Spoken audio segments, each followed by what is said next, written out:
Guys, so I'm doing a long arm kit on this LJ and already got the axle and stuff pulled out so I could grind some of the brackets off a little easier. So at this moment, that would be definitely a lot easier to grind these stock spring mounts off. So let me show you that. So let's get started on this. On this side, I've already cut off the factory spring mount. I had to almost undo all the body mounts, take a couple of them out and jack it up to be able to cut off the inside welds. So let's take a look at the other side.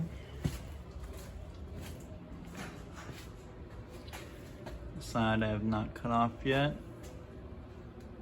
Gotta undo the filler cap to let the body lift up higher, and we have some fuel lines in the way. We're just gonna have to push these over and unclip them, and then we could get the little Dremel once we jack up the body, cut that off.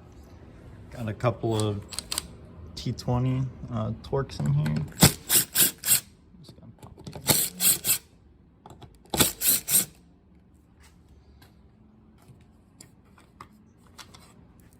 So the body mounts are gonna be a 5/8 or 16 millimeter, and you want to leave the other side of the body loose so that when you pick this side up, it doesn't want to hold the body down. So we'll get this side out.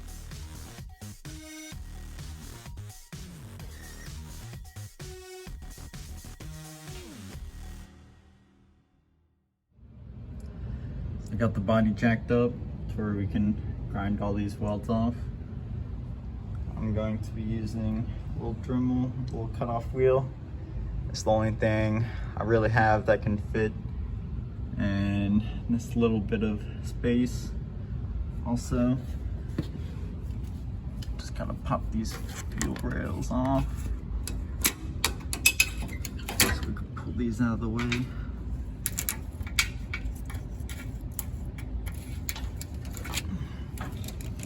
Now I'll probably just hold them over here with a bungee cord or something. We'll get these ground down.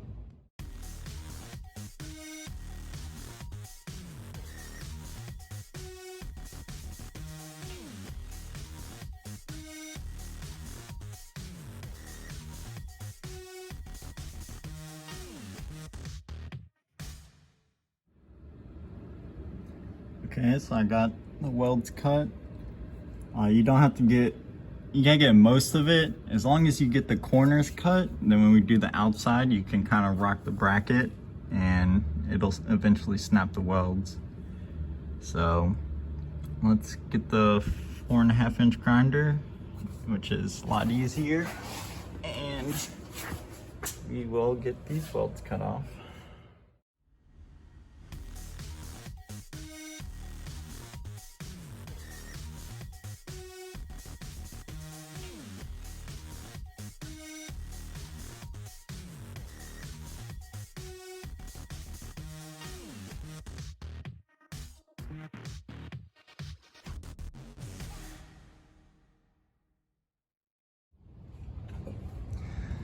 Now I got these welds cut off and the inside's pretty much all the way. Just gonna go in here. I have to do a little bit more cutting on the inside. So I just got this bracket cut off, as you can see. Got my little helper. So I'm gonna get these. You definitely want to make sure when you're cutting it off not to dig into the frame.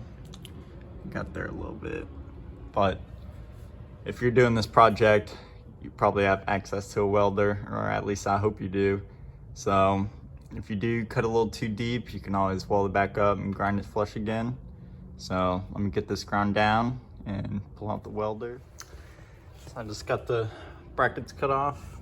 The next step is going to be cutting off about 1 inch off this side so we can get the spring to get all the way back and make it sit level. So I got them all ground down. I noticed there was a lot of dirt that would settle in this pocket, so I decided to grind out that little spot. So when you're hosing your Jeep out, get the rest of the mud out of there. I'm gonna osfill this and paint it all before I stick it back up in there to weld it. So it'll be a lot easier to paint while it's off versus once you get it back in there.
I got all the suspension on, got a coat of paint on the brackets, and that looks 10 times better than leaving it at that steep angle. Now the bump stop will actually hit flat on the little spacer I put. So that's it for this video. Thanks everyone for tuning in. You can follow my shop at GT Customs on Instagram, and plenty more stuff to come, so stay tuned.